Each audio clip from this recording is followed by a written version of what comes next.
எனக்கு மோஸ்ட்லி வந்து பார்த்தீங்கன்னா, நெறைய இடத்துல வந்து சேஃப் அண்ட் செக்யூர்டா இருக்கும். சில இடத்துல நம்மள அது எக்ஸ்பெக்ட் பண்ணவே முடியாது. என்ன வேணா நடக்கலாம்.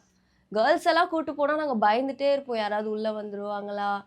இல்ல ஊர்க்காரங்கன்னா அவங்க பார்த்துப்பாங்க. எல்லா டைமும் அவங்களால பார்த்துக்க ஆமா. முடியாது. ஸோ எனக்கு என்னன்னா, போக போக ஷோ வந்து நல்லா ரீச் ஆக ஆரம்பிச்சுச்சுன்னா, அவங்களே அங்க ட்ரிங்க்ஸ் பண்ணியிருப்பாங்க. என்ன வேணா ம். பண்ணியிருப்பாங்க. ஸோ அந்த டைம்ல அவங்களுக்கு ஒண்ணுமே தெரியாது. என்ன வேணா நடக்கலாம். ட்ரெஸ் சேஞ்ச் பண்ணுவாங்க கேர்ல்ஸு. நம்ம எல்லா டைமும் வர முடியாது. ஏன்னா, நாங்க மேல ஆடிட்டு இருக்கோம்னா, அடுத்த கேர்ல்ஸ் ரெடியா இருக்கணும். ஆமா. திருப்பி நாங்க வரும்போது அந்த கேர்ல்ஸ் மேல போணும். ஸோ அந்த மாரி இருக்கும்போது, யாராவது பசங்கள நிக்க வைப்போம். இங்கேயே இருங்க ட்ரெஸ் மாத்துறாங்க, சேஞ்ச் பண்றாங்க. இங்கேயே இருங்க. அவங்க மாத்துனதுக்கப்புறம் அந்த மாரி ரொம்ப கஷ்டமா இருக்கும் அந்த டைம்லலாம். கேர்ல்ஸ நாங்க ஷோ முடிச்சு அந்த பேமெண்ட்ட வாங்கிட்டு வர்ற வரைக்கும் அவ்ளோ பயமா இருக்கும். அதே மாரி லாஸ்ட் நேரத்துல, "நீங்க டான்ஸ் நல்லா பண்ணல" அப்டின்ட்டு பேமெண்ட்ட கம்மி பண்ணிடுவாங்க.